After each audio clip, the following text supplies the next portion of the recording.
ម៉ូតខ្សែដៃដែលខ្ញុំយកមកបង្ហាញបងប្អូនថ្ងៃនេះក្រងពីអំបោះសុតអត់មានលាយកម្មទេ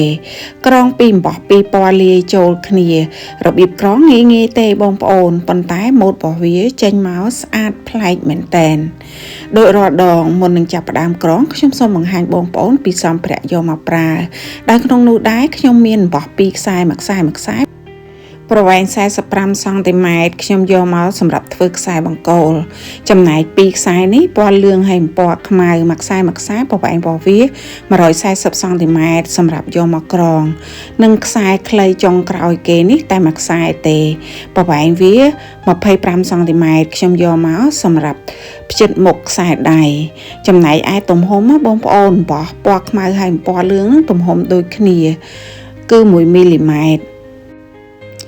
សម្ភារៈជំនួយនៅក្នុងការក្រងមិនមានអីប្លែកទេបងប្អូនដូចដដែលគឺខ្ញុំមានបន្ទាត់មានកត្រៃបិចខ្ញុំយកមកសម្រាប់កលខ្សែបង្គោលឲ្យវាហើបពីក្តារបន្តិចចំណែកឯដេកេគឺយើងយកមកសម្រាប់ទុកអុជវានៅពេលដែលយើងកាត់ចុងរបស់ហើយទយោសម្រាប់យកមកធ្វើរំយោលនិងស្កុតបងប្អូនចាប់ផ្ដើមដំបូងគេខ្ញុំយកខ្សែបង្គោលមកធ្វើមុនគេដោយធ្វើរំយោលមកចំហៀងឲ្យហើយការដែលយើងធ្វើរំយោលមកចំហៀងឲ្យហើយនេះក៏ងាយស្រួលដែរជួយសន្សំសំចៃដើម្បីទុកឲ្យអំបោះខាងចុងមកចំហៀងពេលទៀតហ្នឹងពេលដែលយើងក្រងហើយសល់រាងវែងតែអញ្ចឹងយើងងាយស្រួលក្នុងការធ្វើរំយោលខ្ញុំធ្វើបែបសាមញ្ញទេដោយយកទយោមកដាក់រាប់ជាមួយនឹងខ្សែហើយខ្ញុំរុំថយក្រោយ4ជុំកតុយខ្សែដែលនៅសល់ខ្ញុំយកញុកចូលក្នុងទយោពេលដែលយើងទាញទយោចេញទៅវាលៀនកតុយខ្សែមកហើយយើងរឹតប្រខិតវាឲ្យទៅចុងខ្សែដើម្បីឲ្យចំណេញពេលដែលយើងរត់រួចហើយកតុយខ្សែដែលនៅសល់ហ្នឹងអត់ទុកវាទេបងប្អូនខ្ញុំកាត់ចោលហើយយកដេកេសមកអុជរ៉ូលពិតវាដើម្បីកុំឲ្យវារសាតព្រោះអីអំបោះរបស់យើងហ្នឹងវាមានជាតិលីឡង់ច្រើនវារស់អញ្ចឹងពេលដែលយើងប្រើវាងាយរសាតណាស់ខ្ញុំវាស់ទុកចោលរំយោលខ្សែដៃហ្នឹងចំនួន6សង់ទីម៉ែត្រហើយយកស្កុតមកបិទចាណាំយកចាប់ចុងរំយោលហ្នឹងយកទៅធ្ពក់គៀបជាមួយនឹងក្តារដោយចុងរំយោលទាំងពីរហ្នឹងខ្ញុំអត់ដាក់ផ្គូផ្ចូលគ្នាទេខ្ញុំទុកឲ្យវាចន្លោះគ្នាបន្តិចងាយស្រួលក្នុងការក្រងរួចហើយច្បូតខ្សែបង្គោលទៅខាងក្រោមឲ្យតឹងយកទៅគៀបជាមួយក្តារដូចខាងលើដែរយកទៅគៀបវាផងបងប្អូនដើម្បីឲ្យខ្សែបង្គោលរបស់យើងសន្ធឹងតឹងបានល្អកន្លែងហ្នឹងដែរខ្ញុំយកប៊ិចមកកល់ខ្សែបង្គោលហ្នឹងឲ្យហើបពីក្តារបន្តិចងាយស្រួលក្នុងការក្រងបន្តមកទៀតខ្ញុំយកខ្សែសម្រាប់ក្រងដែលមួយខ្សែប្រវែង140សង់ទីម៉ែត្រហ្នឹងខ្ញុំចាប់យកខ្សែពណ៌ខ្មៅមកប្រើមុនគេដោយច្បូតកាន់ចុងមកចំហៀងហើយខ្ញុំបត់កតុយខ្សែហ្នឹងឡើងទៅលើប្រហែលជា5សង់ទីម៉ែត្រយកមកសូកក្រោមខ្សែបង្គោលចំហៀងខាងឆ្វេងរួចហើយរុញអំបោះកតុយអំបោះទាំងវែងទាំងខ្លីទាំងពីរហ្នឹងចូលទៅក្នុងប្រឡោះដែលយើងបត់មិញចាប់ទាញកតុយខ្សែ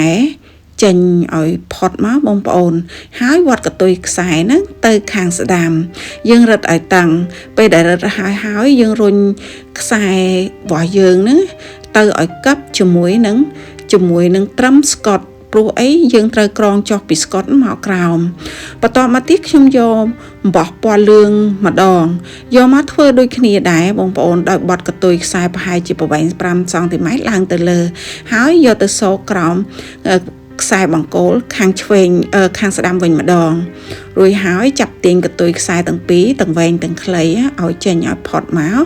បងប្អូនហើយខ្ញុំរឹតវា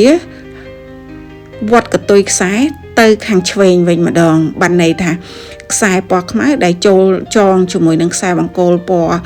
ចំហៀងខាងឆ្វេងវត្តទៅស្ដាំចំណែកឯខ្សែពណ៌លឿងដែលចងជាមួយនឹងខ្សែបង្គោលចំហៀងខាងស្ដាំពណ៌មកខាងឆ្វេងពេលហ្នឹងបងប្អូនខ្សែអំបោះពណ៌លឿងខ្ញុំរុញទៅលើឲ្យផុតចាប់អំបោះពណ៌ខ្មៅទាញថយក្រោយបន្តិចពណ៌លើខ្សែបង្គោលចំហៀងខាងស្ដាំហើយរុញកតុយអំបោះហ្នឹងឡើងទៅខាងក្រោមខ្សែបង្គោលមកកងនៅលើកពណ៌អំបោះពណ៌ខ្មៅខ្លួនឯងរឹតឲ្យតឹង ប បន្តមកទៀតអំបោះពណ៌ខ្មៅដដែលហ្នឹងបងប្អូនយកកតុយខ្សែទាញថយក្រោយបន្តិចហើយយកកតុយខ្សែទៅសកពីក្រោមខ្សែបង្គោលខាងស្ដាំដែរហើយពាន់អំបោះឡើងមកលើរុញទៅក្រោមអំបោះពណ៌ខ្មៅខ្លួនឯងចាបន្ទាប់មកយើងរឹតឲ្យតឹងដល់វគ្គនេះយើងដូរអំបោះឲ្យបងប្អូនខ្ញុំចាប់ផ្ដើមប្រើអំបោះពណ៌លឿងម្ដងដោយទាញអំបោះពណ៌លឿងហ្នឹងចុះមកក្រោមហើយពាត់លើខ្សែបង្គោលខាងឆ្វេងទាញមកខាងឆ្វេងពាត់លើខ្សែបង្គោលខាងឆ្វេងហើយរុញទៅខាងក្រោមខ្សែបង្គោលមកកងលើអំបោះពណ៌លឿងខ្លួនឯងរឹតឲ្យតឹងទាញឲ្យកិបទៅជាមួយនឹងខ្សែពណ៌ខ្មៅបន្តមកទៀតអំបោះពណ៌លឿងដដែលហ្នឹងរុញទៅខាងក្រោមខ្សែបង្គោលខាងឆ្វេងដូចលើកមុនដែរហើយពាត់ឡើងមកលើរុញមកក្រោមអំបោះពណ៌លឿងខ្លួនឯងចារឹតឲ្យតឹងពេលដែលយើងរឹតកន្លែងហ្នឹងបានតឹងហើយបងប្អូនយើងអត់ទាន់ឈប់ប្រើទេអំបោះពណ៌លឿងហ្នឹងយើងវត្តកតុយខ្សែមកខាងស្ដាំកងលើខ្សែបង្គោលខាងស្ដាំវិញម្ដងហើយពាត់កតុយខ្សែទៅក្រោមខ្សែបង្គោលខាងស្ដាំវត្តឡើងមកកងលើអំបោះពណ៌លឿងខ្លួនឯងរឹតឲ្យតឹងបន្តមកទៀតខ្ញុំរុញអំបោះពណ៌លឿងដដែលហ្នឹងចុះទៅក្រោមខ្សែបង្គោលខាងស្ដាំពាត់ឡើងមកលើរុញមកក្រោមខ្សែពណ៌លឿងខ្លួនឯងរឹតឲ្យតឹងបងប្អូនកន្លែងនេះយើងចប់មួយវគ្គដែរហើយអញ្ចឹងខ្ញុំញែកទាញកតុយអំបោះពណ៌លឿងហ្នឹងឲ្យមកខាងស្ដាំសិនហើយទាញអំបោះពណ៌ខ្មៅចុះមកក្រោមដូចអំបោះពណ៌លឿងមិញដែរដោយទាញចុះមកក្រោមមកពាត់នៅលើខ្សែកតុយខ្សែយកកតុយខ្សែមកពាត់លើខ្សែបង្គោលខាងស្ដាំហើយរុញចុះទៅក្រោមពាត់ឡើងមកលើវិញរុញទៅនៅកងខាងលើខ្សែពណ៌ខ្មៅខ្លួនឯងបន្តមកទៀតដូចមុនដែរគឺរុញខ្សែពណ៌ខ្មៅហ្នឹងទៅក្រោមខ្សែបង្គោលខាងស្ដាំហើយពាត់ឡើងមកលើរុញមកក្រោមខ្សែពណ៌ខ្មៅខ្លួនឯងរឹតឲ្យតឹងចំណែកឯកតុយខ្សែអាខាងលើពីរខ្លីៗហ្នឹងបើសិនជាយើងទៅយើងអាចយកស្កុតយកអីមកបិទវាកុំឲ្យវាទៅរួចហើយអំបោះពណ៌ខ្មៅហ្នឹងបងប្អូនយើងអត់ទាន់ឈប់ទេយើងទាញពាត់វាមកខាងស្ដាំមកកងនៅលើខ្សែបង្គោលហើយ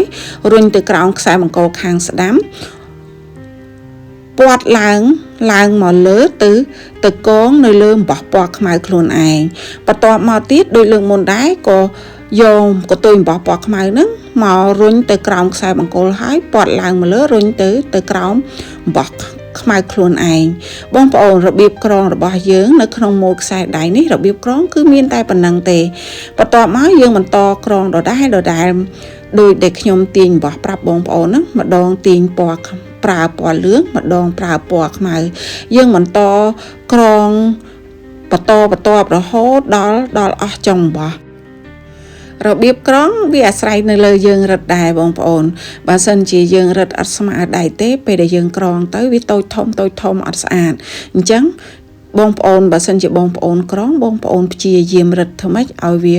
ស្មើកុំឲ្យវាធូរតឹងណាបើសិនជាធូរតឹងធ្វើឲ្យខ្សែដៃរបស់យើងធំតូចទៅតាមនឹងដែរចាការក្រងមិនមានប្រើរយៈពេលយូរទេបងប្អូនដូចបងប្អូនឃើញខ្ញុំធ្វើហើយតែមួយផ្លែតទេគឺក្រងរួចរាល់ឥឡូវនេះមើលនេះម៉ូដខ្សែដៃដែលខ្ញុំបង្ហាញបងប្អូនគឺរួចរាល់ហើយមើលទៅស្រស់ស្អាតមែនតែនដោយមានកាឡាប្រឆិតកាញ់ពណ៌លឿងលាយពណ៌ខ្មៅក្រងរួចខ្ញុំវាស់បង្ហាញបងប្អូនមើលបានន័យថាអំបោះដែលខ្ញុំបង្ហាញបងប្អូនពីខាងដើមហ្នឹងពេលដែលក្រងហើយខ្ញុំ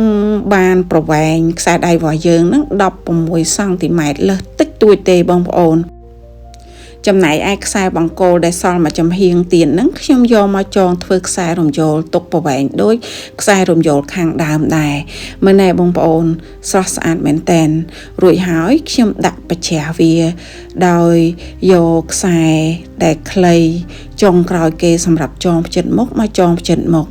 របៀបចងខ្សែដៃនេះចងផ្ចិតមុខនេះបងប្អូនអាចចងម៉ូដផ្សេងក៏បានដែរ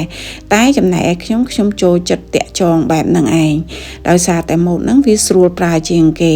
របៀបចងគឺដូចមុនដែរអញ្ចឹងវីដេអូខ្ញុំធ្វើឲ្យរៀងលឿនបន្តិចដើម្បីកុំឲ្យបងប្អូនធុញរបៀបចងគឺយើងត្រូវតាក់ចងម្ដងខាងឆ្វេងម្ដងខាងស្ដាំហើយ